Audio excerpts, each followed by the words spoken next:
சேலத்தில் இருந்து சென்னை ரிசர்வ் வங்கிக்கு ரயில் மூலம் கொண்டுவரப்பட்ட பணத்தை மர்ம நபர்கள் கொள்ளையடித்து சென்றுள்ளனர். பணம் கொள்ளையடிக்கப்பட்ட விவரம் எழும்பூர் ரயில் நிலையத்தில் தெரியவந்துள்ளது.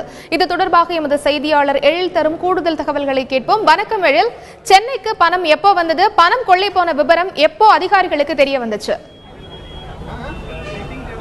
மைதிலி, அதாவது சேலத்திலிருந்து சென்னையில் இருக்கிற ரிசர்வ் வங்கிக்கு கொண்டு வருவதற்காக சுமார் 372 கோடியே 73 லட்சம் ரூபாய் அந்த கண்டெய்னர் மூலமாக கொண்டு வரப்பட்டது. இது சேலம் சென்னை எக்ஸ்பிரஸின் மூலமாக சேலத்தில் இருந்து விருதாச்சலம் வழியாக சென்னை எழும்பூருக்கு வந்திருக்கிறது.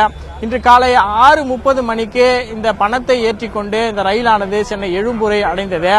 அந்த ரயில் பெட்டி எழும்பூரை வந்ததை அடுத்து அந்த ரயில் பெட்டியை சோதனையிட்டு பார்த்த பொழுது அந்த கண்டெய்னர், அதாவது பணம் வைக்கப்பட்டிருந்த பணப்பெட்டிகள் வைக்கப்பட்டிருந்த கண்டெய்னர் பெட்டியினுடைய கூரையினுடைய மேற்பகுதியானது துளையிடப்பட்டு அதன் வழியாக இருந்து 2 பெட்டிகளை உடைத்து அதில் இருந்த பணம் கொள்ளையடிக்கப்பட்டிருப்பது தெரிய வந்திருக்கிறது.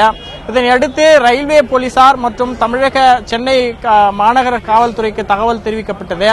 இந்த தகவல் தெரிந்தவுடன் ரயில்வே ஐஜி ராமசுப்ரமணியன் சம்பவ இடத்திற்கு வந்திருந்தார். அது மட்டுமல்ல, RPF கமிஷனர் அஸ்ரப் வந்திருந்தார். அது மட்டுமல்ல, ரயில்வேனுடைய எஸ்பி விஜயகுமார் இந்த இடத்திற்கு இந்த 3 அதிகாரிகளும் நேரடியாக இந்த சரக்கு பெட்டகத்தில் நிறுத்தி வைக்கப்பட்டிருக்கிற அந்த கொள்ளை சம்பவத்திற்கு ஆளான அந்த ரயிலை நேரடியாக வந்து ஆய்வு செய்தார்கள். இந்த ஆய்வை அடுத்து தற்போது ரயில்வே எஸ்பி விஜயகுமாரனுடைய தலைமையில் ஒரு தனிப்படை அமைக்கப்பட்டு இந்த ரயில் கொள்ளைக்கான காரணம் என்ன, எப்படி இந்த ரயிலில் இருந்து, அதாவது ரயிலினுடைய அந்த மேற்கூரையை எப்படி துளையிட்டு அவர்கள் கொள்ளையடித்திருக்க கூடும் என்பது குறித்து பல்வேறு கோணங்களில் இந்த விசாரணை என்பது முதற்கட்டத்தில் நடந்து வருகிறது. தற்பொழுது அந்த சேலத்திலிருந்து விருதாச்சலம் வழியாக எழும்பூரை அடையக்கூடிய ரயில் என்ற காரணத்தினால் விருதாச்சலத்தில் இந்த ரயில் என்பது 1 மணி நேரம் நிறுத்தி வைக்கப்பட்டிருந்தது.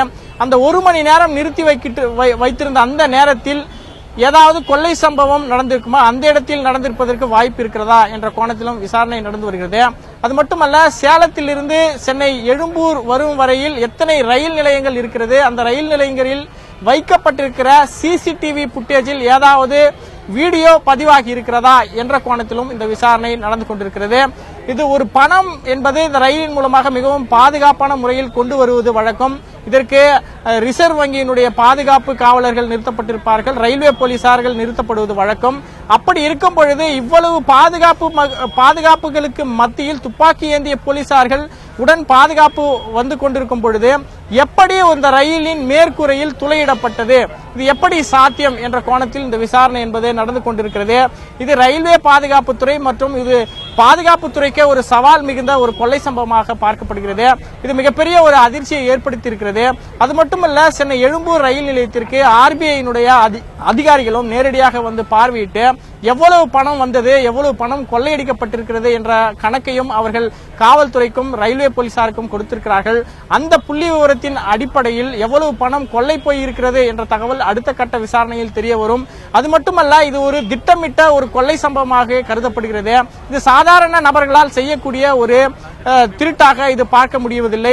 இது ட்ரெயினடு, அதாவது பயிற்சி பெற்ற கொள்ளையர்கள் மட்டுமே இது போன்ற திருடுகளில், இது போன்ற கொள்ளைகளில் ஈடுபட முடியும் என்ற தகவலின் அடிப்படையில் அவர்களுடைய விசாரணை என்பது மிக தீவிரமாக ஆரம்ப கட்டத்தை எட்டியிருக்கிறது. அடுத்தடுத்த கட்டத்தில் என்ன செய்ய போகிறார்கள் என்பது குறித்து நாம் பொறுத்திருந்தான் பார்க்க வேண்டியிருக்கிறது. மைதிலி.